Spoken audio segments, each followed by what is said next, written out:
I want to thank you all for attending my book launch, or those who are from far away. Thank you for cheering in the wings from other states. It's just a real privilege and honor to have you all as part of this big day. Obviously, I never dreamed about launching a book in the middle of a global pandemic, and so a drive-by book launch is not ideal, but everyone's enthusiasm and patience so far has been amazing, and so I thank you for that, and who knows what is about to happen, but whatever it is, I hope we have a good time doing it. I just want to give a little bit of background on how this book came about, and really what ended up happening that sparked this book is when my company started doing company retirement plans. And that's where, we set up the plan so that employees in a company can start saving for retirement, invest in it. And we, as part of our plans, do these half-hour conversations with employees. And we were talking to an array of people in their 50s and their 40s and their 30s and their 20s. And in these conversations, we kept hearing the same exact thing. So someone in her 50s who's never saved before and hears the call to save and agrees to sign up for a 30% savings rate, which is a huge lifestyle adjustment, but is 15 years away from retirement. So kind of sees the writing on the wall that that's what has to be done. Especially talking to women, they would say, I never was told to do this. Look, you're the first person in my life who has looked me in the eye and said, you really need to be saving for retirement. Of course, everyone knows they need to save, but having someone kind of pull you aside, kind of stop the world from turning for just a second and say, hey, let's think about this for a second. Many women have just kept saying over and over, no one has ever told me this. Men too, but we would see it a lot more with women, and that reflects the savings rates that women are saving about half as much as men. Interestingly, you talk to the 40-year-olds and the 30-year-olds, and they're also getting on board and saying the same thing. I wish I had, heard this in my 20s, but I do wonder if I would have listened. So I can tell you this. If you take a 20-year-old and you sit down with them for 30 minutes and explain why they need to save for retirement, most of the time they're going to do it. Now, there are some that have crushing credit card debt, crushing student loan debt. It's going to take them a while before they can start saving for retirement, but they also will heed that advice and maybe aggressively start paying down that debt to be able to get to the point of saving for retirement.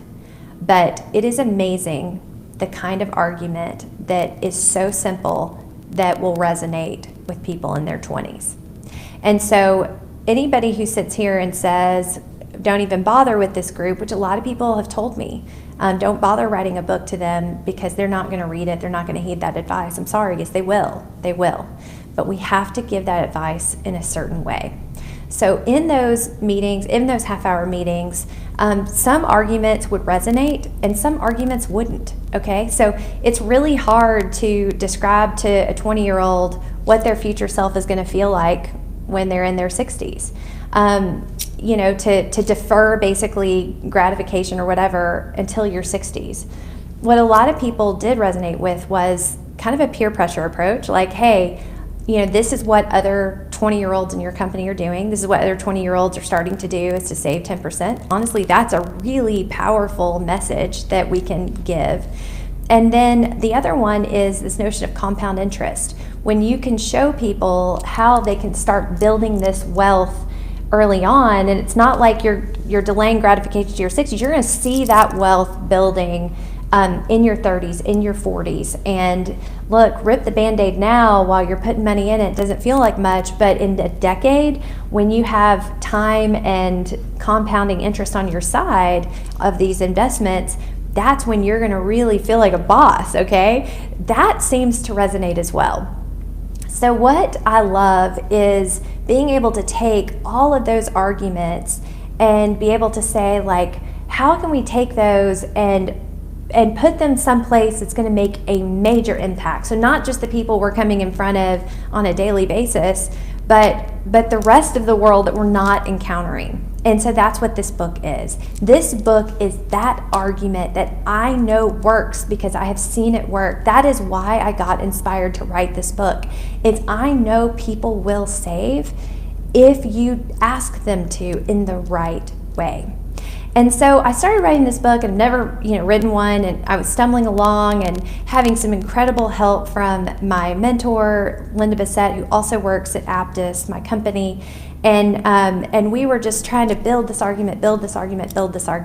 And I lucked out and had this incredible conversation with Aaron Wood on advice of other authors who said, you have got to look at this publishing company at Alia Press and its owner, Aaron Wood, because I think she can craft this book into what you're wanting it to be and be able to get it out there. And so we had a conversation, and once I realized that self-publishing would end up really putting out a less than impactful book, that is, and realizing that Aaron being willing to publish my book was a big deal. Once I realized what would go into it, I was extremely excited to be able to do this. And the book had started out as just a general call to save to just a general person. And through conversations and rewrites of certain sections of the book, Aaron and I sat down and we said, you know what? There is one group in need, and that is women. Women are undersaving men. Women have a much tougher time in retirement. We take time out of the workforce. We make less money. There's a lot of reasons that women need this call to action to save for retirement, much more than men even. And so that's when we made this decision, you know what, let's write this narrowly to young women in their 20s, and let's not make this a general book that everyone can, that we're talking to everyone. Let's make this a book where we talk specifically to young women, and other people can benefit from it and certainly have benefited from it, but that this will make it a more powerful book. And so, believe it or not, we rewrote the book and started from sentence number 1 and wrote to the very end. And I believe that it's that process that made this something that I think can transform lives. So along the way, we had some incredible readers that I'm so grateful for in this Gen Z group that we're talking to, young women. And they, read cover to cover and gave incredible feedback. Like, we can't say this word, can't say that word, that doesn't resonate with me. This paragraph, focus on this paragraph, get this paragraph out. This is the moment that made me drop what I was doing and go start my retirement account. But we had this amazing exchange with these young women, in their 20s, who gave us really great language feedback. They ripped out chapters of the book. They were like, this is not helpful, and let's not have one wasted word in this book that's not helpful. And so we never could have done it without these incredible readers, and also all the team of readers that Erin had in her company. The other thing that I had going for this book is the collaboration with my co-founder of the Save 10 movement, Stephanie Matthews. Last year, when the book was still just kind of in this fuzzy, who knows what's going to happen form, we decided to start a movement for women to commit to saving 10%.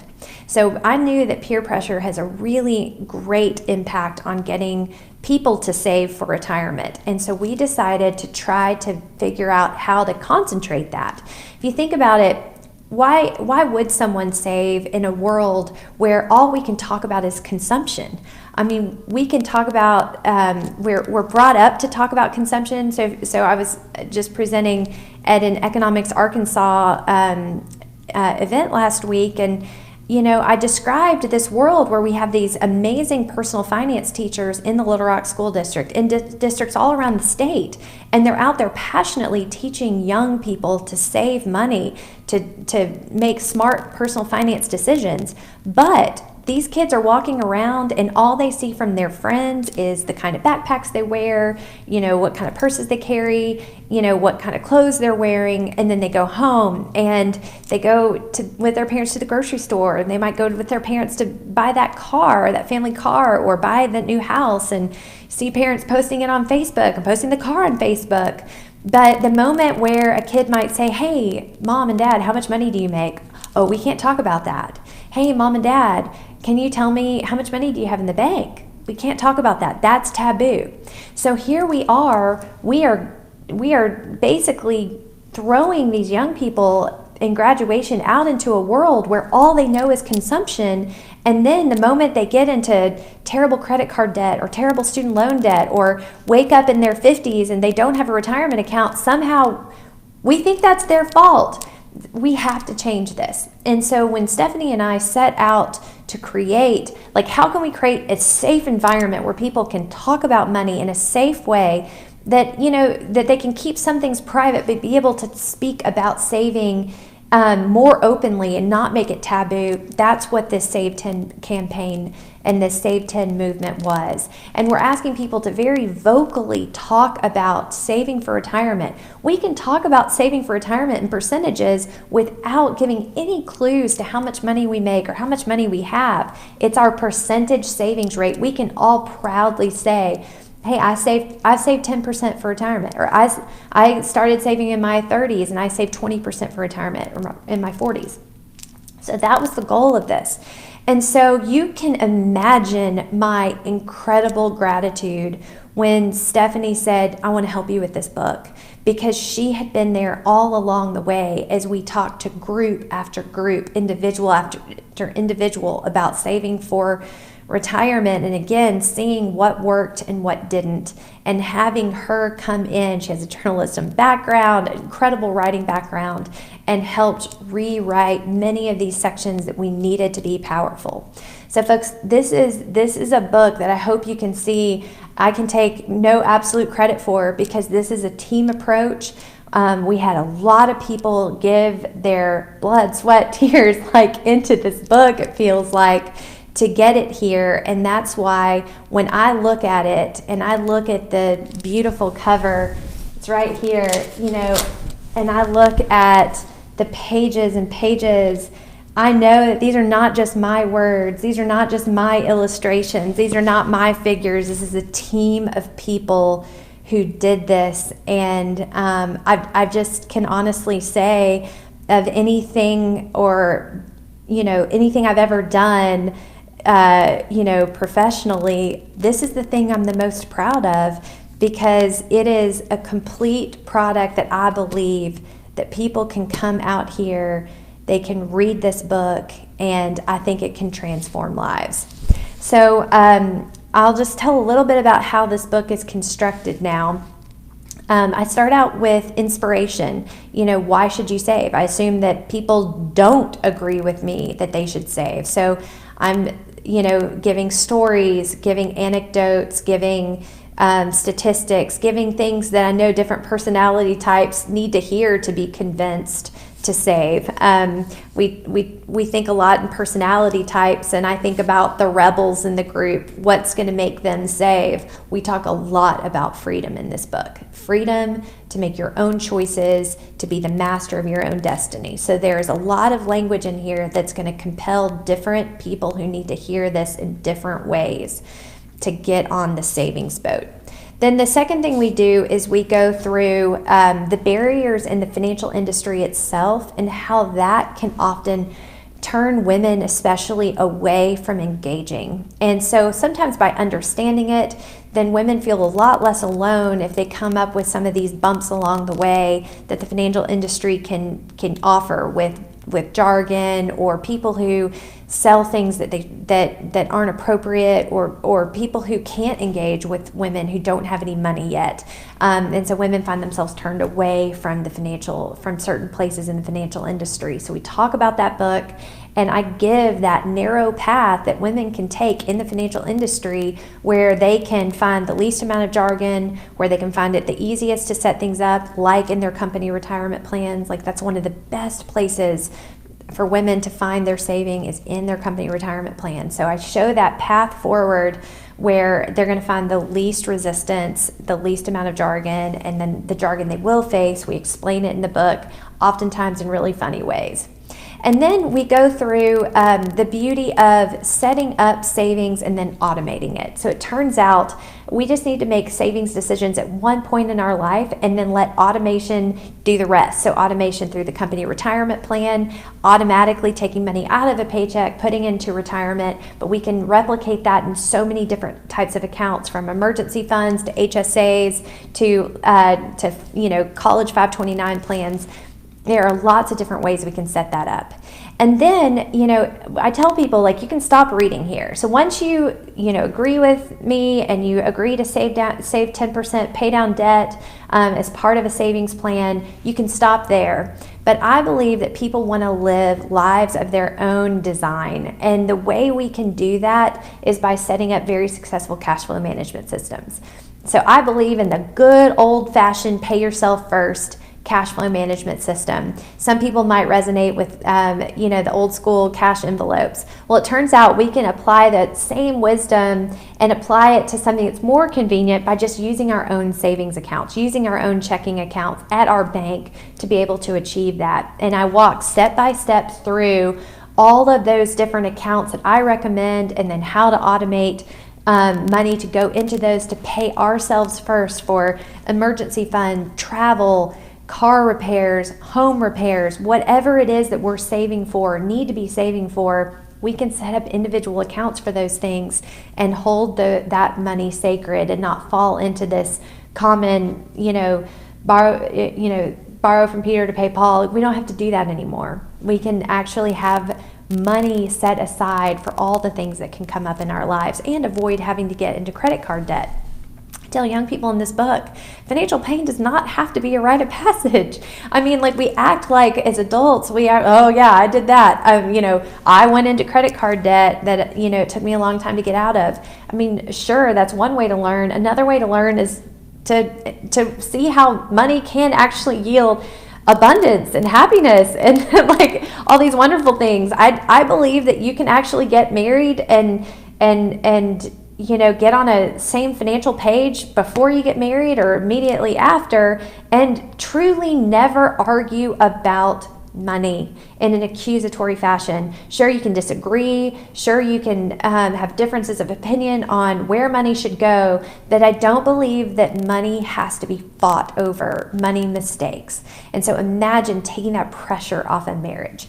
So this is a cash flow management system that we have seen work in my company, in our individual financial planning. We have introduced this cash flow management as part of financial wellness in our major company retirement plans. We teach this system.